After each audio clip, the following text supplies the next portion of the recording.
Good morning student. போன கிளாஸில் நம்ம பார்த்ததுன்னா வாணிப சூழலில் உட்புற காரணிகள் பார்த்தோம்.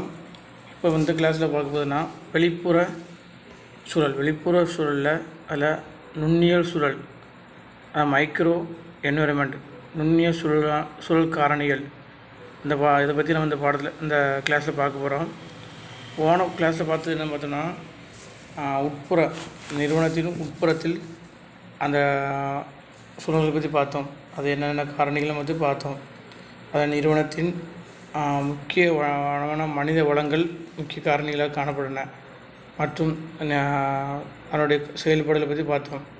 இந்த பாடத்தில் என்ன பார்க்கணும்னா நுண்ணியல் சூழல் காரணிகள்னா ஃபஸ்ட்டு என்ன, நிதி அளிப்பவர்கள், போட்டியாளர்கள், சரக்கு விற்பனையாளர்கள், சந்தை இடைநிலையர்கள், கஸ்டமர், பொதுமக்கள். கிட்டத்தட்ட 6 வகையான சூழல்கள் காணப்பட்டன. நிதி அளிப்பவர்கள், சரக்கு விற்பனையாளர்கள், சந்தை இடைநிலையர்கள், பொதுமக்கள், போட்டியாளர்கள், வாடிக்கையாளர்கள். இதை பற்றி நம்ம ஒவ்வொன்றா பார்க்க போகிறோம். ஒரு வியாபாரத்தின் செயல்திறனை உடனடியாக பாதிக்கும் சுற்றுச்சூழலாக இருக்கும் காரணிகள் இது குறிக்கிறது. இதில் பின்வரும் அடங்கும். அப்போ ஒரு வியாபாரத்தை பாதிக்கக்கூடிய காரணியான ஃபஸ்ட்டு காரணி என்னென்னா நிதி அளிப்பு, ஃபைனான்ஸ் என்பது ஒரு நிறுவனத்தின் முக்கிய காரணமாக காணப்பட்டன. அதில் நிதி அளிப்பவர்கள், கடனீட்டு பத்திரதாரர்கள் மற்றும் நிதி நிறுவனங்கள் வணிகம் சிறந்த முறையில் இயங்க முக்கிய பங்கு வகிக்கிறார்கள். அப்போ இது ஒரு நிறுவனத்துக்கு முக்கிய காரணம்னா பணம் தான். ஒரு மூலப்பொருட்களை வாங்குதல் மற்றும் மூலப்பொருட்கள், இயந்திரங்கள் மற்றும் தொழிலாளருக்கான ஊதியம் கொடுத்தல், இதற்கெல்லாம் முக்கிய காரணமாக என்னதுன்னா நிதி. அப்போ எந்த ஒரு நிறுவனத்துக்கும் நிதி என்பது முக்கிய காரணமாக இருக்கும்போது அது சரியான இடத்தில் காணப்பட வேண்டும். அப்படிப்பட்ட முறையில் இந்த நிதி அளிப்பவர்கள் முக்கிய பங்காக காணப்படுகிறார்கள். அதான் உத்திகளை பற்றிய அணுகுமுறை பற்றி நிதிசாரா அமைப்புகள் பங்கு முக்கியமாக உள்ளது. இப்போ நிதிசாரா அமைப்புகள் நிதி வசதிகளை சரியான முறையில் எந்த ஒரு நிறுவனத்துக்கும் வழங்கப்பட வேண்டும். அப்போ இந்த காலத்தில், போட்டியுள்ள காலத்தில் பொருட்களை உற்பத்திக்கான அனைத்து தொழில்நுட்பங்களை பயன்படுத்தும் போது அதிகமான செலவு ஏற்படும். அதற்கு போதுமான அளவு நிதி வசதிகளை செய்து கொடுப்பதற்காக இந்த நிதி அளிப்பவர்கள் முக்கிய காரணமாக காணப்படுகின்றனர். இதுதான் வெளிப்புற சூழலில். ரெண்டாவது என்னென்னா சரக்கு விற்பனையாளர்கள். பொருட்களை உற்பத்தி பண்ணியாச்சு, அந்த பொருட்களை எப்படி விற்பனை செய்யணும், அடுத்த கட்ட சூழல். அப்போ கொஞ்சம் பொருட்களை உற்பத்தி மட்டும் பண்ண முடியாது, உற்பத்தி பண்ணி மட்டும் நம்ம லாபம் வர முடியாது. அதை என்ன பண்ணிக்கணும், நுகர்வோருக்கு கரெக்டான முறையில் பயன்படுத்த வேண்டும், அதை விற்பனை பண்ண வேண்டும். அதை எந்த ஒரு அமைப்பின் மூலப்பொருட்கள் மற்றும் இதர உள்ளீடுகளை வழங்குனர்கள் மிகவும் முக்கிய பங்கு வகிக்கிறார்கள். விநியோகப்பாளரிடமிருந்து பெறப்படும் பொருட்கள் உற்பத்திகளில் தொடர்ச்சியான செயல்பாட்டை செயல்படுத்துகிறது. அது சரக்கிருப்பு, கையிருப்பு, சரக்கு பராமரிப்புக்கான செலவு குறைகிறது. நிறுவனங்கள் தங்கள் உற்பத்திக்கு தேவையான பொருட்களை பெறுவதற்கான ஒரே மூலமாக பெறாமல் ஒரு குழுவிடமிருந்து பெறுவது சால சிறந்தது. அப்போ இதில் என்ன குறிப்பிட்டா, பொருட்களை சரக்கிருப்பு மற்றும் கையிருப்பு இல்லாமல் சரக்கு தொடர்ந்து விற்பனை விநியோகஸ்தர்கள் வாடிக்கையாளருக்கு கரெக்டான முறையில் பொருட்களை விற்பனை செய்யணும். அப்படி விற்பனை செஞ்சால் தான் பொருட்கள் சரக்கிருப்பு, கையிருப்பு இல்லாமல் இந்த பொருட்களை விற்பனை செய்யும்போது நமக்கு செலவு குறைகிறது. அப்போ உற்பத்தி தொடர்ந்து அதிகரித்து கொண்டே இருக்கிறது, பொருட்களும் விற்பனை அதிகரித்து கொண்டே இருக்கிறது. இப்போ அப்படிப்பட்ட சூழ்நிலையில் இந்த சரக்கு அதிகமான அளவில் விற்பனை செய்யும்போது நம்ம அந்த நிறுவனம் வளர்ச்சி பெறுவதற்கு முக்கிய காரணங்களாக இருக்கிறது. அதில் குறிப்பிட்டிருக்கு. சரக்கு விற்பனையாளர் முக்கியத்துவத்தை நிறுவனங்கள் உணர்ந்திருந்தால் அவர்களுடைய நல்ல உறவை வளர்க்க மற்றும் பராமரிக்க வேண்டும் என்று உணர்ந்துள்ளனர். அப்போ சரக்கு விற்பனையாளருடைய முக்கியத்துவம், விற்பனையாளரோட நல்ல உறவு, குட் ரிலேஷன்ஷிப், நல்ல உறவு இருந்தால் மட்டும்தான் அந்த நிறுவனங்கள் அதை அவங்களே நல்லா பராமரிக்க வேண்டும். அந்த விற்பனையாளர்களை சரியான முறை பராமரித்து தான் அந்த பொருட்களை சரக்கு விற்பனை செய்ய முடியும். அவர்கிட்ட நல்ல உறவு இல்லைன்னா அவன் பொருளை விற்பனை செய்ய மாட்டான். யானதோடு இருக்கும்போது அந்த நிறுவனம் நஷ்டத்துக்கு ஏற்படும். மூணாவது என்னென்னா சந்தை இடைநிலையர்கள். சந்தை என்னென்னா பொருட்களை விற்பனை செய்யும் இடம் தான் சந்தை. அதில் இடைநிலர்கள் தரகர்கள் முக்கிய பங்கு வகிக்கின்றன. அப்போ எனக்கு நம்ம எந்த பொருளும் டேரெக்டாக எனக்கும் கஸ்டமருக்கு விற்பனை செய்ய முடியாது.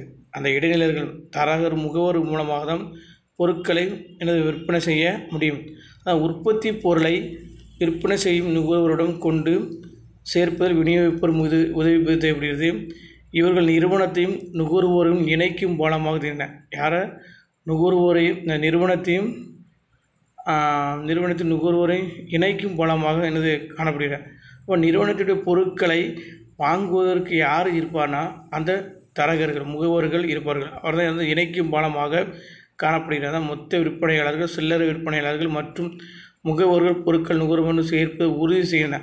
மொத்த வியாபாரி என்ன சொன்னால் பொருட்களை மொத்தமாக வாங்கி வைத்து அதை யாருக்குன்னா சில்லறை வியாபாரிகளுக்கு உற்பத்தியிலிருந்து மொத்த வியாபாரி பொருட்களை வாங்கி சில்லறை வியாபாரிக்கு விற்பனை செய்வார். சில்லறை வியாபாரி யாருக்குன்னா நேரடியாக நுகர்வோருக்கு விற்பனை செய்யப்படுகின்றன. அப்போ இதன் மூலம் என்னென்னா பொருட்கள் விற்பனை செய்யப்படுகின்றன. இதன் சந்தையிடு மற்றும் இடைநிலைகள் இதில் என்னதுன்னா போக்குவரத்து மற்றும் சேமிப்பு கிடங்கள்னா பொருட்களை பத்திரமாக பாதுகாக்கும். பொருட்கள் எப்போதெல்லாம் நுகர்வோர் கேட்கிறார்களோ அது வரைக்கும் பொருட்களை எந்த விதமான சேதம் ஏற்படாமல் பாதுகாக்கப்பட வேண்டும். சரக்குகளை பாதுகாப்பு மற்றும் இருப்பு வைக்க உதவும். இருப்புனா அதிகமான பொருட்களை உற்பத்தி பண்ணி அதிகமான பொருட்களை இருப்பு வைக்க வேண்டும். தேவைக்கு அதிகமாக உற்பத்தி பண்ணி அதை இருப்பு வைக்கணும். அப்போ மக்கள் எப்போ கேட்குறாங்களோ அதை தங்குதடையின்றி வழங்கப்பட வேண்டும். அடுத்து சந்தை ஆராய்ச்சி நிறுவனங்கள் நுகர்வோருக்கு தேவைகளை கண்டறிந்து விற்பனையை பெருக்க வேண்டும். அப்போ சந்தையில் ஆராய்ச்சி நிறுவனங்கள் சந்தையில் என்னென்ன பொருள் தேவைப்படுதோ அதை அறிந்து கொள்வதற்கு ஆராய்ச்சி நிறுவனங்கள் நுகர்வோர் தேவைகளை கண்டறிந்து விற்பனையை பெருக்க வேண்டும். விற்பனை இன்க்ரீஸ் பண்ண வேண்டும். இன்க்ரீஸ் பண்ணால் தான் ஒரு ப்ராஃபிட் ஆஃப் த பிஸ்னஸில் நமக்கு லாபம் கிடைக்கும். அடுத்தது விளம்பர நிறுவனங்கள் மற்றும் பொருள் மற்றும் சேவைகளை விற்பனை மேம்படுத்தல். விளம்பர நிறுவனங்கள் அட்வர்டைஸ்மெண்ட், நம்ம சர்வீஸ், அது பொருட்களுக்கான சேவை, அந்த பொருள் பற்றி அனைத்து தகவல்கள் எடுத்துரைக்க வேண்டும் சந்தையில். அது மட்டும் இல்லாமல் காப்பீடு நிறுவனங்கள் சந்தை இடர்களை ஏற்கவும் உதவின. அப்போ இடர்களை ஏற்கணும். பொருட்களை எந்த விதமான டேமேஜ் அதெல்லாம் பொருட்களை ஏற்படும் சேதத்தால் அந்த நஷ்டத்தை ஏற்கும் காப்பீடு நிறுவனங்களும் அதுவும் உதவி செய்யப்படுகின்றன. அடுத்து நம்ம என்ன பார்க்கணும்னா பொதுமக்கள். இது ஊடக குழு மற்றும் குடிமக்கள் குழு மற்றும் உள்ளூர் பொதுமக்கள் போன்ற குழுக்கள் வியாபாரத்தின் தாக்கத்தை ஏற்படுத்தியுள்ளன. பொதுமக்களிடம் ஒரு வியாபாரத்தை உருவாக்குவதற்கு அல்லது அழிப்பதற்கும் திறமை உள்ளது. பொதுமக்களிடம் ஒரு வியாபாரத்தை உருவாக்க முடியும், அந்த வியாபாரத்தை அழிக்க முடியும். அப்போ அந்த பொருள் குறைபாடு இருந்தால் உடனே எல்லா மக்களுக்கும் ஒன்றே ரீச் ஆகிடும். அந்த பொருளுடைய தரம் குறைவாக இருக்கும், அந்த பொருளை வாங்கி பயன்படுத்தணும். அப்போ எந்த ஒரு தகவலும் உடனடியாக அந்த பொதுமக்களுக்கு நேரடியாக பொருட்களை வாங்கும் பொதுமக்களுக்கு செல்லும்போது நம்ம பொருட்களை உருவாக்குவதற்கும் வியாபாரத்தை பெருக்கவும் முடியும், வியாபாரத்தை அழிக்கவும் முடியும். இதில் ஒரு எடுத்துக்காட்டு கொடுத்துருக்காங்க. அவனையும் 2018ஆம் ஆண்டு தூத்துக்குடியில் உள்ள ஸ்டெர்லைட் காப்பர் தொழிற்சாலை சுற்றுச்சூழலை பாதிக்கக்கூடியவால் ஆர்ப்பாட்டங்கள் நடத்தி மூடப்பட்டன. அது சுற்றுச்சூழல் பாதிக்கக்கூடிய காரணம் எல்லோரும் அறிந்திருப்போம். ஸ்டெர்லைட் ஆலை மூலம் நம்முடைய சுற்றுச்சூழல் பாதிப்பு ஏற்படும். அப்போ அது உணர்ந்து பொதுமக்கள் ஆர்ப்பாட்டம் நடத்தின. அப்போ அது சுற்றுச்சூழலை பாதிக்கக்கூடிய காரணிகள். அப்போ மக்களை பாதிக்கக்கூடிய காரணிகள் அறிந்தவுடனே எல்லா மக்களும் அதுக்காக போராட்டங்கள் ஏற்பட்டு ஆர்ப்பாட்டங்களை விட்டு அது உடனடியாக மூடப்பட்டுள்ளன. அப்போ வியாபாரத்தை பெருக்குவதற்கு பொதுமக்கள் நமக்கு ஒரு சுற்றுச்சூழல் காரணியாக காணப்படுகின்றன. அடுத்து வாடிக்கையாளர் கஸ்டமர். ஒவ்வொரு வியாபாரத்தின் நோக்கமும் அதன் வாடிக்கையாளர் தேவை நிறைவேற்றுவதற்கும் வாடிக்கையாளர் வணிகத்தின் மன்னராக கருதப்படுகிறார். இப்போ எந்த ஒரு நிறுவனத்திலும் வாடிக்கையாளர் முக்கியமாக கஸ்டமர் மன்னராக மதிக்கப்பட்டு அவர்கள் வாடிக்கையாளர் இல்லைன்னா எந்த ஒரு பொருளும் அங்கே விற்பனை செய்ய முடியாது. வாடிக்கையாளர்கள் கனிவுடனும் அவருடைய தேவைகளை நிறைவேற்றுவதற்கும் அந்த சுற்றுச்சூழல் காரணிகள் காணப்படுகின்றன. அவர்களை சுற்றி வணிகம் உள்ளது. பல்வேறுபட்ட ஒவ்வொருவரின் தேவைகளை புரிந்து கொள்வதும் வணிகத்திற்கு மிகவும் அவசியமாகிறது. அதாவது தனி மனிதர்கள், சில்லறை விற்பனையாளர்கள், மொத்த விற்பனையாளர்கள், தொழிற்சாலை மற்றும் அரசு துறை போன்ற பல்வேறு வாடிக்கையாளர்கள் தேவைகளை புரிந்து கொள்ள வேண்டும். ஒவ்வொருடைய வாடிக்கையாளர்களின் தேவைகளை புரிந்து அவர்களுடைய தேவைகளை நிறைவேற்றுவதன் மூலம்தான் அந்த நிறுவனங்கள் வளர்ச்சி பெற முடியும், வணிகத்தை வெற்றியடைய முடியும். வாடிக்கையாளர் உறவை மேலாண்மையால் வாடிக்கையாளரும் சுமூகமான உறவை பெற முடியும். வாடிக்கையாளருடன் சுமூகமான உறவை ஏற்படுத்தின மூலம் தான் அந்த நிறுவனங்கள் வெற்றி பெற முடியும். அடுத்து நம்ம என்ன பார்க்கணும், போட்டியாளர்கள். இன்றைய காலத்தில் எல்லா பொருளும் எந்த ஒரு ப்ராடக்ட் எடுத்தாலும் அங்கே என்னது போட்டி இருக்குது, பொறாமை இருக்குது, எல்லாம் இருக்குது.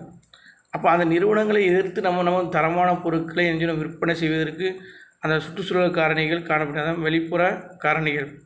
அனைத்து நிறுவனம் எல்லா நிலையிலும் போட்டியை எதிர்கொள்ள வேண்டியது உள்ளூர் மற்றும் தேசிய மற்றும் உலகளாவிய உள்ளூர் அளவில் இருக்கலாம், இன்டர்நேஷ்னல் அளவில் இருக்கலாம், நேஷ்னல் லெவலில் இருக்கலாம், உலக வேர்ல்டு லெவல்ஸ் இருக்கலாம். ஏதோ ஒரு அளவில் நம்ம நிறுவனத்தின் நிலைகளை போட்டியை எதிர்கொள்ள வேண்டும், போட்டியை சமாளிக்கப்பட வேண்டும். அளவில் ஒரே மாதிரியான பொருள் உற்பத்தி அல்லது தயாரிப்பு இருப்பதால் நிறுவனங்கள் பல்வேறு நிலையில் போட்டியிடக்கூடிய நிலை ஏற்படுகிறது. அதாவது ஒரு பொருளை உற்பத்தி செய்கிற நிறுவனங்கள் ஒரே மாதிரியான பொருட்கள் நிறைய நிறுவனங்கள் உற்பத்தி செய்கின்றன. அப்போ அந்த நிறுவனங்கள் தன்னுடைய போட்டிகளை கூடிய நிலை ஏற்படுகிறது. அப்போ ஒவ்வொரு நிறுவனத்திலும் போட்டி ஏற்படும் போது அந்த நிலையை சமாளிக்கணும். வேர்ல்டு வைஸில் இருக்கலாம், இல்லைன்னா நேஷனல் லெவலில் இருக்கலாம், இல்லை கொஞ்சம் லோக்கலில் இருக்கலாம். ஏதோ ஒரு அளவில் இருந்தாலும் அரசியல் மற்றும் சட்ட சூழல்கள், தொழில்நுட்ப சூழல்கள், புவியியல் சூழல்கள், வணிகத்தின் வெற்றி பரந்த சூழலை பொருத்தக்கூடியது தன்மை சார்ந்தாக இருக்கிறது. வணிகத்தின் வெற்றினா அதை விலக்குகள் அடைதல். வணிகத்தில்னா ஒரு பொருளை நம்ம இன்னும் உற்பத்தி பண்ணி அதை விற்பனை செய்யும்போது லாபத்தை அடைவது தான் அந்த வணிக சூழலை வெற்றியை அடைவதற்காக காரணம். அப்படின்னா இவை கட்டுப்படுத்த முடியாத காரணிகளாகணும். அவை வியாபாரத்தின் மகத்தான வாய்ப்புகளை வழங்கின, மேலும் வியாபார தீர்வுகளை அச்சுறுத்தல்களை ஏற்படுத்தின பொது அல்லது பழமையான சூழல்களாகும். இதான் என்னதுன்னா பொருளாதார சூழல்கள், வணிக சூழல்கள் என அழைக்கப்படுகின்றன. ஃபஸ்ட்டு என்னென்னா பொருளாதார சூழல்கள். ஒரு நாட்டில் வணிகம் என்பது பொருளாதார அமைப்பு முறையில் அடிப்படையில் ஒருங்கிணைந்த பகுதியாகும். வணிக சூழல்கள் தவிர்க்க முடியாத பரந்த சூழலில் பல காரணிகள் தொடர்பின. ஒரு நாட்டின் வணிகம் என்பதுனா வியாபார நடவடிக்கைகள் அந்த நாட்டுக்கு பொருளாதாரத்திற்கு ஏற்ற பொருளாதார அமைப்பை ஒருங்கிணைந்த பகுதியாக காணப்படுகின்றன. அதனால் எதுனா வளர்ச்சி கட்டத்தை அடிப்படையாக கொண்ட பொருளாதாரத்தின் இயல்புகள். வளர்ந்த நாடுகள், வளரும் நாடுகள் மற்றும் வளர்ச்சியில் பின்தங்கிய நாடுகள் என நாட்டின் வளர்ச்சி மற்றும் தனிநபர் வருமானம் ஆகியவற்றின் அடிப்படையில் உலகெங்கிலும் உள்ள நாடுகளில் வகைப்படுத்தலாம். அப்போ ஒரு நாடுன்னா வளர்ச்சி கட்டத்தை அடிப்படையாக கொண்டு வளரும் நாடுகள், வளர்ந்த நாடுகள், பின்தங்கிய நாடுகள். வளர்ந்த நாடுகள்னால் அந்த நாடு அனைத்து தேவைகளும் நிறைவேற்றப்பட்ட பொருளாதார தேவைகள் அனைத்தும் நிறைவேற்றப்பட்ட வளர்ந்த நாடுகள். வளரும் நாடுகள் அதுக்கான தேவைகளை நடைமுறைகளை நாட்டின் வருமானத்தை தனிநபருடைய வருமானத்தை பெறக்கூடியதாக காணப்படுகின்றன. அப்போ ஒரு சொன்னது பின்தங்கிய நாடுகள் மிக நாட்டின் அந்த தேவைகள் நிறைவேற்ற முடியாது, ஒரு தனிநபருடைய தேவைகளை நிறைவேற்ற முடியாது. இதில் கவனியும் அமெரிக்கா, ஜப்பான், ஜெர்மனி, கனடா போன்ற ஆஸ்திரேலியா போன்ற வளர்ச்சியடைந்த நாடுகள் பொருளாதாரத்தை வலுவாகவும் தொழில்நுட்பத்தின் முன்னேற்றத்தும் தொழில் அமைப்பில் முன்னேற்றத்தும் மற்றும் உயர்தர வாழ்க்கை தரம் மற்றும் அதிக வருமானத்துடைய உயர் பொருளியல் அமைப்புகளாக கொண்டன. இது வளர்ச்சியடைந்த நாடுகள் என்னென்னா அமெரிக்கா, ஜப்பான் மற்றும் ஜெர்மனி, கனடா போன்ற ஆஸ்திரேலியா போன்ற வளர்ச்சியடைந்த நாடுகள் பொருளாதாரம் வலுவாக இருக்கும். அங்கே பொருளாதார எக்கனாமிக்கல் டெவலப்மெண்ட் ஸ்ட்ராங்காக இருக்கும். மக்களுடைய வாழ்க்கை தரம் அதிகமாக இருக்கும், மக்களுடைய வாழ்க்கை தரம் நல்ல திறமையாக இருக்கும். அது மட்டும் இல்லாமல் புதிய தொழில்நுட்பங்கள் அங்கே அதிகமாக காணப்படும். தொழில்துறை ஒவ்வொரு துறையிலும் புதிய தொழில்நுட்பங்கள் காணப்படும். மக்களுடைய உயர்தர வாழ்க்கை தரம் இருக்கும், மக்களுடைய அதிக வருமானம் காணப்படுகின்றன. இதானது இந்த வளர்ச்சியடைந்த நாடுகளில் காணப்படுகின்றன. இப்போ அடுத்து வளர்ந்த நாடுகள் பல கணினி சார்ந்த தொழில்நுட்பங்களை வெற்றிகரமாக ஒருங்கிணைந்து இந்தியா, சீனா, பிரேசில், மெக்சிகோ போன்ற வளரும் நாடுகளில் நடுத்தர வருவாய் பொருளாதாரங்களை கொண்டுள்ளன. இதெல்லாம் நடுத்தர வர்க்கங்கள் இதெல்லாம் கணினி சார்ந்த தொழில்நுட்பங்களை பயன்படுத்தல். அப்போ இதெல்லாம் வளர்ந்த நாடுகளிலிருந்து நம்ம தொழில்நுட்பங்களை நம்ம நாடு அதை பயன்படுத்தி கொண்டிருக்கோம். இந்தியா, சீனா, பிரேசில் மற்றும் மெக்சிகோ போன்ற வளரும் நாடுகள் நடுத்தர வருவாய் கொண்டது, மக்களுடைய வருவாய் நடுத்தரமாக கொண்டுள்ளதாக வளர்ந்த நாடுகள். அதுவும் இல்லாமல் அதிக மக்கள் தொகை, மிக குறைந்த வாழ்க்கை தரம் மற்றும் தொழில்நுட்பத்தை மெதுவாக ஏற்றுக்கொள்ளுது. மக்களுடைய மேன் பவர் நியூ டெக்னாலஜி மட்டும் நம்ம இம்ப்ரூவ்மெண்ட் பண்ண முடியாது, அது குறைவாக தான் ஸ்டெப் பை ஸ்டெப் தான் பண்ண முடியும். அதனுடைய தன்மைகளுக்கு ஏற்ப நம்ம காணப்படுகின்றன. இந்நாடுகள் பொதுவாக தன்மையாக உள்ளன. பொருளாதாரத்தில் பின்தங்கிய நாடுகள் மிகவும் குறைந்த அளவிலான தொழில்நுட்பத்தை தத்தெடுப்பதில் மிக குறைவான வாழ்க்கை தரத்தை கொண்டுள்ளது. அப்போ இதனுடைய மக்களுடைய வாழ்க்கை தரம் என்னென்னா குறைவாக தான் இருக்கும். அந்த ஸ்டாண்டர்ட் ஆஃப் லிவிங் மக்களுடைய வாழ்க்கை தரம் குறைவாக காணப்படுகின்றன. அடுத்து என்னென்னா பொருளாதார அமைப்பின் இயல்புகள். பொருளாதார அமைப்பின் முதலாளித்துவம், சமதர்மம் மற்றும் சோசியலிசம் மற்றும் கலப்பு பொருளாதார அமைப்புகள் என்ற 3 பிரிவுகளாக வகைப்படுத்தலாம். முதலாளித்துவம் என்பதுனா முதலாளி தான் என்ன அனைத்து பொருளாதாரத்தை என்னது அவருடைய வசமாக இருக்கும். சமதர்மம்னா எல்லா மக்களும் மக்களுடைய வாழ்க்கை தரம் ஒன்றாக காணப்படுகிறது. கலப்பு பொருள் மிக்சர் எக்கனாமிக்கல் தனியார் துறையும் பொதுத்துறையும் காணப்படுவதால் அந்த அமைப்பு தான் பொருளாதார அமைப்புகள் காணப்படுகின்றன. தனியார் துறையும் பொதுத்துறையும் ஒருங்கிணைந்து தொழிலமைப்புகளை ஏற்படுத்துவதுதான் கலப்பு பொருளாதாரம் மிக்சர்டு எக்கனாமிக்கல். இதில் முதலாளித்துவ பொருளாதார அமைப்பில் ஒரு நாட்டின் உற்பத்தியான அனைத்து காரணிகளும் தனிநபர்களே போகுது. முதலாளித்துவம்னா தனிநபர், அவன் தான் எந்த ஒரு தொழில் பண்ணாலும் அவனுடைய வருமானம் முழுவதும் அவனுக்கு தான் சார்ந்துள்ளது. இப்போ நபரே அதுக்கு அந்த வருமானத்தை பங்கிட்டுக் கொள்வது முடியாது. அடுத்ததுனா அரசு அனுமதி வழங்குகிறது. சமதர்மம் சோசியலிசம் பொருளாதார அமைப்பு தனியார் துறை மீது கட்டுப்பாடுகளை நிறைய உள்ளது. அடுத்து கலப்பு பொருளாதாரம் அரசு மற்றும் தனியார் துறை ஆகிய இரண்டும் பங்களிப்பு இணைந்ததாக. அப்போ இதெல்லாம் நம்மளுடைய பொருளாதாரத்தை அமைப்பு முறை இயல்பாக காணப்படுகிறது. அடுத்துனா ஒரு தேசத்தின் பொருளாதார கொள்கைகள், நாணய கொள்கைகள், நிதி கொள்கைகள், ஏற்றுமதி இறக்குமதி கொள்கைகள், தொழில்துறை கொள்கைகள், வர்த்தக கொள்கைகள், அந்நிய செலவாணி கொள்கைகள் ஆகியவை பொருளாதார சூழலில் ஒரு பகுதியாக காணப்படுகின்றன. இப்போ இது ஒரு காரணி தான். ஒரு தேசத்தின் நாணய மதிப்புகள் மற்றும் நிதி சார்ந்த ஃபைனான்ஸு. அடுத்ததுனா ஏற்றுமதி இம்போர்ட் அண்ட் எக்ஸ்போர்ட் மற்றும் தொழில்துறை இண்டஸ்ட்ரியல் டெவலப்மெண்ட். அடுத்ததுனா அந்நிய செலவாணி ஃபாரின் எக்ஸ்சேஞ்ச். இந்த கொள்கைகள் ஒரு நாட்டின் பொருளாதார சூழல்களை பகுதியாக காணப்படுகின்றன. அடுத்ததுனா பொருளாதார குறியீடுகள். பொருளாதார குறியீடுனா மொத்த உள்நாட்டு உற்பத்தி, தேசிய உள்நாட்டு உற்பத்தி, தனி மனிதனுடைய வருமானம், தேசிய வருமானம், தனிநபர் வருமானம், பெரு கேபிட்டல் இன்கம், நேஷ்னல் இன்கம். அடுத்ததுனா இதெல்லாம் சமநிலை மற்றும் செலுத்துநிலை, சமநிலை, சேமிப்பு விகிதம் மற்றும் முதலீடுகள் போன்றவை ஒரு தேசத்தின் பொருளாதார குறியீடுகளாகவும் இவை பொருளாதார சூழலில் ஒரு முக்கிய பகுதியாகவும் இருக்கின்றன. இதெல்லாம் ஒரு நாட்டின் முக்கிய குறியீடுகளாக இருக்கணும். ஒரு நாட்டின் தனி மனித வருமானம், நாட்டின் மொத்த வருமானம், தேசிய வருமானம் இதெல்லாம் ஒரு பொருளாதார குறியீடுகளாக காணப்படுகின்றன. அதான் பெரு கேபிட்டல் இன்கம், நேஷ்னல் இன்கம். அடுத்தது இதெல்லாம் பேலன்ஸ் ஆஃப் பேமெண்ட் செலுத்துகை சமநிலை. இதெல்லாம் கரெக்டான முறையில் காணப்பட வேண்டும். அடுத்து என்னென்னா நிதி சந்தையை அபிவிருத்தி. நிதி சந்தை அபிவிருத்தி என்பது தொழில்துறை வளர்ச்சிக்கு பணச்சந்தை, மூலதன சந்தை, பங்குச்சந்தை, பத்திரச்சந்தை மற்றும் சிறந்த வங்கியியல் அமைப்பு முறை போன்ற சிறப்பான அபிவிருத்தி வெளிப்படாகும்.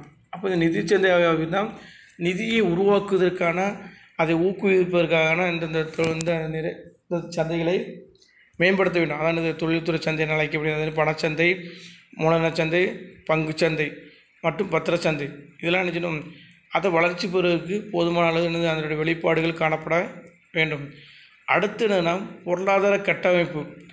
பொருளாதார கட்டமைப்பு என்பது மூலதன உருவாக்கம், முதலீட்டுத்துறை, வர்த்தக சமநிலை, தொழிலாளர் உழைப்பின் அழைப்பு மற்றும் தேசிய உற்பத்தி கட்டமைப்பு ஆகிய உள்ளடக்கியது.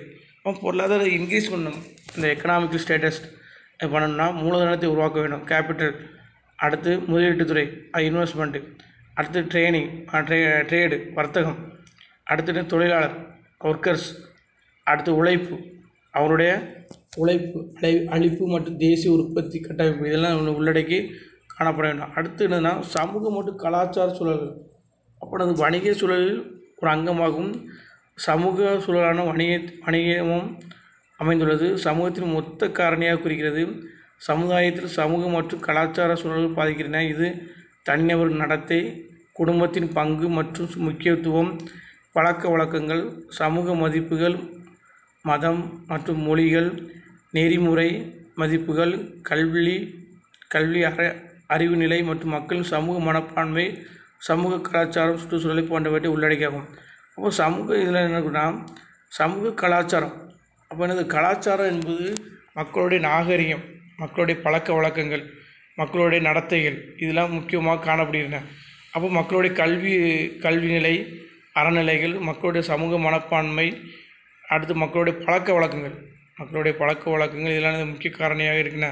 இதில் அடுத்து என்ன இன்னொரு காரணி என்னன்னா சமூக நிறுவனங்கள் மற்றும் குழுக்கள், சமுதாயத்தில் பரவலான குடும்ப கட்டமைப்பு, வணிகத்தில் திருமணத்தின் பங்கு, சமூகத்தின் சாதி அமைப்பு முறை, மக்களின் பழக்க வழக்கங்கள், நம்பிக்கை மற்றும் சமூக மரியாதைகள், மக்கள் தொகையின் அளவு, அமைப்பு, கல்வியறிவு நிலை, விநியோகம் மற்றும் மக்கள் தொகை அடர்த்தி ஆகியவற்றை கொண்ட மக்கள் தொகை காரணிகள், மக்கள் வாழ்க்கை முறை மற்றும் அவர்களின் சுவை விருப்பங்கள், முன்னுரிமைகள் போன்ற இதனுடைய காரணிகளாக காணப்படுகின்றன.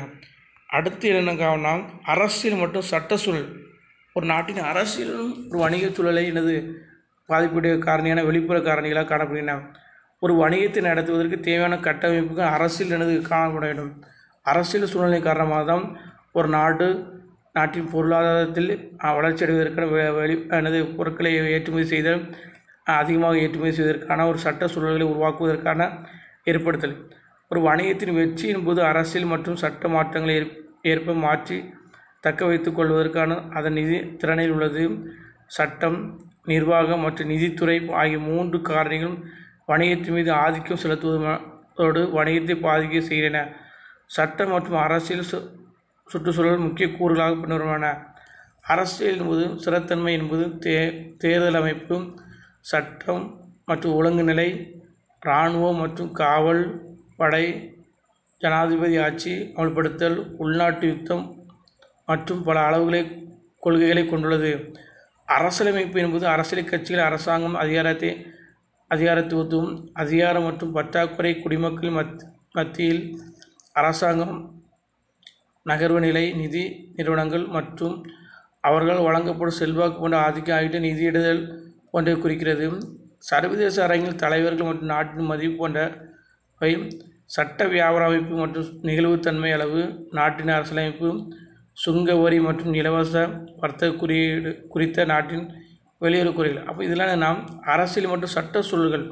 அப்போ அரசியல் காரணமாக நம்முடைய பொருட்களை உற்பத்தி பண்ணி நம்ம திறமைகளை அந்த நிறுவனங்கள் வெளிப்படுத்தும் போது அதற்கேற்ப நாம் அரசியல் சூழ்நிலைக்கு ஏற்ப நம்மளுடைய வியாபாரத்தை வணிக சூழ்நிலைகள் காணப்பட வேண்டும்.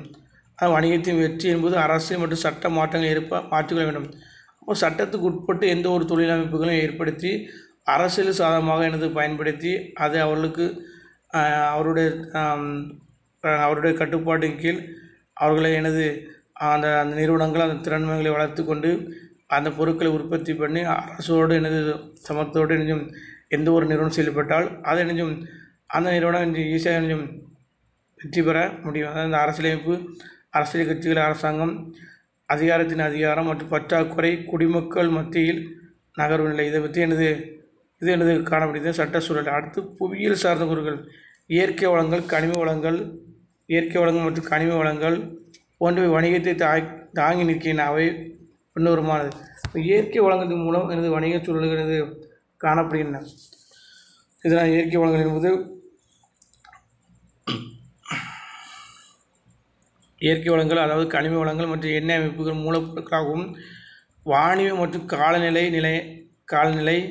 நிலைகளின் மாற்றம், நீர் மற்றும் பிற இயற்கை வளங்கள் கிடைப்பது விவசாயத்துக்கு அவசியமாகும்.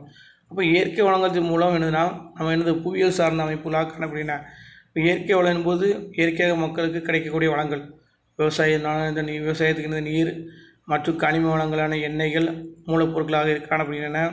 மற்றும் இடவமைப்பான ஏற்ப இடத்திற்கு இடம் தேவை மற்றும் நுகர்வு போன்ற வேறுபடலாம். இவை நிலப்பரப்பில் தாக்கும் காரணிகளாக இருக்கின்றன. எடுத்துக்காட்டாக பாங்கான பகுதிக்கு செல்ல நிலப்பரப்பு பயன்படுத்தப்படும் போக்குவரத்தை மாற்றியமைக்கப்பட வேண்டும். சுற்றுச்சூழல் காரணிகள் தற்போது தாக்கத்தை அதிகரித்து வருகின்றன. ஏனெனில் உலகம் முழுவதும் உள்ள அரசாங்கம் சுற்றுச்சூழலை பாதுகாப்புக்கும் மற்றும் மாசுபாட்டை தடுக்க கடுமையான கொள்கைகளான உருவாக்கின. ஊட்டி மாநகராட்சிகளால் கொண்டுவரப்பட்ட நெகிழ்வு பைகள் பயன்படுத்துவது தடை என உதாரணமாக கொள்ளலாம். அங்கே பிளாஸ்டிக் பைகள் பயன்படுத்த முடியாத நெகிழ்வு பைகள் மாநகராட்சிகளால் கொண்டு வரப்பட்டுள்ளது. அப்போ அரசாங்கம் அந்த மாசுபாடுகளை கட்டுப்படுத்துவதற்காக உருவாக்கப்படுகின்றன. அடுத்த சில தொழில்கள் புவியியல் அடிப்படையில் சூழலான ஆதிக்கம் செலுத்துவதும். உதாரணமாக தமிழ்நாட்டில் கோயம்புத்தூர் உள்ள பருத்தி நெசவு துறையில் செறிவு நுகர்ந்த வானிலை காரணமாக ஏற்படுத்தின. அப்போ இதெல்லாம் பருத்தி தொழில் கோயம்புத்தூரில் அதிகமான இண்டஸ்ட்ரியல் காட்டன் இண்டஸ்ட்ரியல் இருக்கும். அதனால் கழிவுனால் கொஞ்சம் மக்கள் பாதிக்கக்கூடிய காரணிகள் இருக்கின்றன. அடுத்து பொருட்கள் போக்குவரத்துக்கு இயற்கையான துறைமுக வசதிகள் கிடைக்கின்றன. பொருட்கள் என்னது போக்குவரத்து மூலம் பொருட்கள் கொண்டு செல்ல ஒரு நாட்டிலேருந்து வெளிநாடுகளுக்கு எக்ஸ்போர்ட் பண்ணுறதுக்கு துறைமுக வசதிகளை பயன்படுத்தப்படுகின்றன.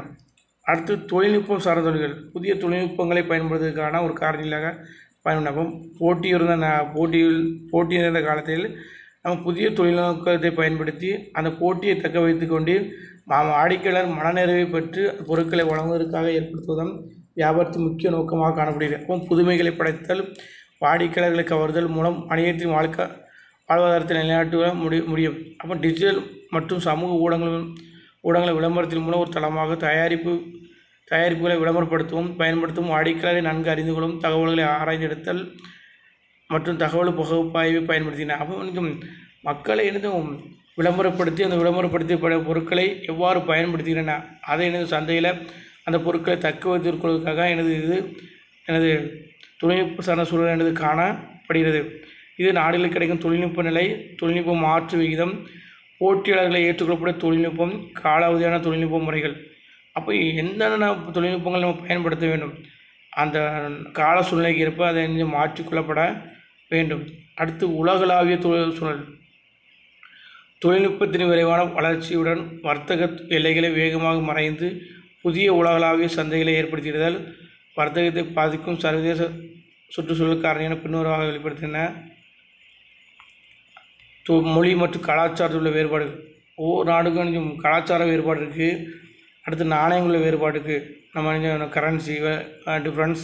அடுத்து நெறிமுறைகள் மற்றும் நடைமுறைகள் வேறுபாடுகள், மக்களுடைய விருப்பங்கள் ஒவ்வொரு நாட்டிலும் மக்களுடைய விருப்பங்கள் நடைமுறை வேறுபாடு நிறைய இருக்கும்.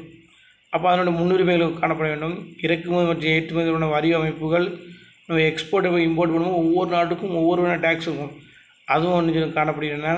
தொழில்நுட்பத்தை தேர்ந்தெடுக்கும் மற்றும் அளவில் உள்ள வேறுபாடுகள் டெக்னாலஜி மட்டும் தேர்ந்தெடுக்கும் அதுக்கான ஒவ்வொரு நாடும் ஒவ்வொரு தொழில்நுட்பங்களை பயன்படுத்த வேண்டும். இதானது வெளிப்புற சூழல் காரணிகள் அழைக்கப்படுகிறது. அடுத்து என்ன பார்க்கும்போதுன்னா சரக்கு மற்றும் சேவை வரி, குட்ஸ் அண்ட் சர்வீஸ் டேக்ஸ். நாடு முழுவதும் சரக்குகள் மற்றும் சேவைகளை மறைமுகமாக வரியாக சரக்கு மற்றும் சேவைகளை விதிக்கப்படும். ஒரு பொருளை விற்பனைக்காக வாங்கப்படும் ஜிஎஸ்டி, புதிய வரியான ஜிஎஸ்டி. அதாவது குட்ஸ் அண்ட் சர்வீஸ், பொருட்களை விற்பனை செய்யும்போது அதுக்காக விதிக்கப்படும் வரி தான் இந்த ஜிஎஸ்டி வரி. அப்போ இதனால் நாம் பெரிய நிறுவனங்கள் மட்டும்தான் பயனடைய முடியும், சிறிய நிறுவனங்கள் இதனால் எந்த ஒரு பயனடைய முடியாது. அப்போ சிறிய நிறுவனங்கள் இதனால் இழப்பீடு தான் ஏற்பட முடியும். அதான் இது ஜிஎஸ்டி வரியால். அது மத்திய அரசு மற்றும் மத்திய சரக்கு மற்றும் சேவை வரி மத்திய அரசால் உள்நாட்டிற்கு விற்கப்படும் விற்பனையின் மீது வசூலிக்கப்படும் வரியாகும். இது தமிழ்நாட்டில் நடக்கும் பரிவர்த்தனை ஆகும். அப்போ இது மத்திய அரசால் இந்த ஜிஎஸ்டி வரி கொண்டு வரப்படுது. இப்போ எந்த ஒரு பொருளும் விற்பனை மீது வசூலிக்கிறேன், ஒரு பொருளை விற்பனை செய்யும் போது வசூலிக்கப்படுவது தான் இந்த ஜிஎஸ்டி வரி, குட்ஸ் அண்ட் சர்வீஸ் டேக்ஸ். மாநில சரக்குகள் மற்றும் சேவைகள் வரி, இது இந்த மாநில அரசால் உள்நாட்டில் விற்கப்படும் விற்பனை மீது விற்கப்படும் வரியாகவும். எடுத்துக்காட்டு தமிழ்நாட்டில் நடக்கும் பரிவர்த்தனையாகும். ஒருங்கிணைந்த சரக்கு மற்றும் சேவை வரிகள். அடுத்து சரக்கு மற்றும் சேவை வரிகள் என்பது சரக்கு மற்றும் சேவை வரிகள் தொடர்பான பிரச்சனைகளை தீர்ப்பது தொடர்பான மத்திய மற்றும் மாநில அரசுகள் பரிந்துரைகளை வழங்குதல் ஒரு அரசியலமைப்பாகும். சரக்கு மற்றும் சேவைகள் வரிக்குழுவின் தலைவர் நிதி மந்திரியாப்பார், இது ஃபைனான்ஸ் மினிஸ்டர். இது தலைவர் யாருன்னா ஃபைனான்ஸ் மினிஸ்டர் தான் இது தலைவராக இருப்பார். அப்போ ஒரு பொருளை விற்பனை செய்யும் போது கூட நம்ம டேக்ஸ், அந்த பொருளை வாங்கும்போது கூட அந்த பொருளை வரி கட்டி தான் வாங்குதோம். அப்போ இதனால் அந்த நம்ம நாட்டுக்கு அதிகமான வருமானத்தை காணப்படுகின்றன. இதர உறுப்பினர் மாநிலங்களின் வருவாய் மற்றும் நிதி அமைச்சகம் மற்றும் நிதி அமைச்சர் பொறுப்பில் வகிப்பவர்கள் மற்றும் அனைத்து வரிகள் துறை அமைச்சரும் இருப்பார்கள். அப்போ இதில் ஃபைனான்ஸ் மினிஸ்டர் அதான் அந்த முழு பொறுப்பாக செயல்பட்டு அந்த செயல்பாடுகளை காணப்படுவதாக இருந்த குட்ஸ் அண்ட் சர்வீஸ் ஜிஎஸ்டி வரியில் காணப்படுகின்றன. அடுத்தது சரக்கு மற்றும் சேவை வரியின் குழு மத்திய மாநில அரசின் பரிந்துரை வழங்கும் ஆகும். அது என்னென்னா சரக்கு மற்றும் சேவைகள் வரிகள் உட்படுத்தக்கூடிய மத்திய மாநில அரசுகள் உள்ளூர் அமைப்புகள் விதிக்கப்படும் வரி, செஸ் மற்றும் கூடுதல் கட்டணம். அடுத்து சரக்கு மற்றும் சேவை வரி விலக்கு, மேல் வரி விலக்கு விலக்கு அளிக்கப்பட்ட பொருட்கள் மற்றும் சேவைகள், மாதிரி பொருட்கள் மற்றும் சேவைகளை வரிச்சட்டங்கள், சேவைகள் வரியில் உள்நாட்டில் கொடுக்கப்பட வேண்டிய மூலதன தீர்வு, மாநிலங்களுக்கு இடையிலான விற்பனை மீதான விதிக்கப்படும் வரி. இதெல்லாம் ஜிஎஸ்டி வரியில் காணப்படுகின்றன. சரக்கு மற்றும் சேவை வரியிலிருந்து விலக்கு அளிக்கப்பட்ட பொருட்கள், சேவைகளை விற்று முதல் நுழைவு திறன் எல்லை வரம்பு பொருட்கள், சேவை வரிகளின் தரவரிசை விகிதங்கள் உட்பட பொருட்கள், சேவை வரிகள் தரவரிசை விகிதங்கள் உட்பட இதெல்லாம் ஜிஎஸ்டி வரியில் முக்கிய காரணமாக காணப்படுகின்றன. சில ஜிஎஸ்டி வரி இப்போ இல்லாத மாநிலம்னா அருணாச்சல பிரதேசம், அஸ்ஸாம், ஜம்மு காஷ்மீர், மணிப்பூர், மேகாலயா, மிசோரம், நாகாலாந்து, சிக்கிம், திரிபுரா, இமாச்சல பிரதேசம் மற்றும் உத்தரகாண்ட் போன்ற மாநிலங்களில் சிறப்பு ஒதுக்கீடு வழங்கப்படுகிறது. அதுக்கு சரக்கு மற்றும் சேவை தொடர்பான வேறு எந்த விஷயங்களும் சரக்குகளை சேவைகளை வரி குழும தலைவரிடம் பெற்றுக்கொள்ள முடியும். அப்போ இதெல்லாம் நாம் ஜிஎஸ்டி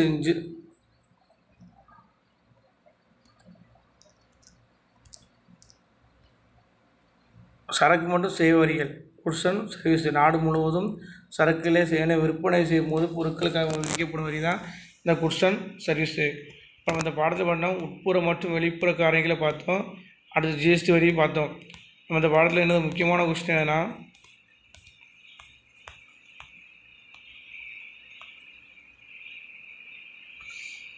கலப்பு பொருளாதாரம் என்றால் என்ன, மிக்சடு எக்கனாமிக் என்ன, 2 மார்க் கொஸ்டின் கேட்பான். அடுத்து உட்புற சூழல் என்றால் என்ன, அடுத்து வேறு என்ன கொஸ்டின் கேட்போன்னா, வணிகத்தின் பொருளாதார மற்றும் சமூக கலாச்சார சூழ்நிலைகளை விளக்கல. 5 மார்க் கொஸ்டின் கேட்பான். வணிகத்தின் பொருளாதார மற்றும் சமூக கலாச்சார சூழ்நிலைகளை விளக்குக. மீதி நம்ம நெக்ஸ்ட் கிளாஸில் பார்ப்போம். இந்த கொஸ்டின்லாம் படிச்சுக்கோ. தேங்க்யூ.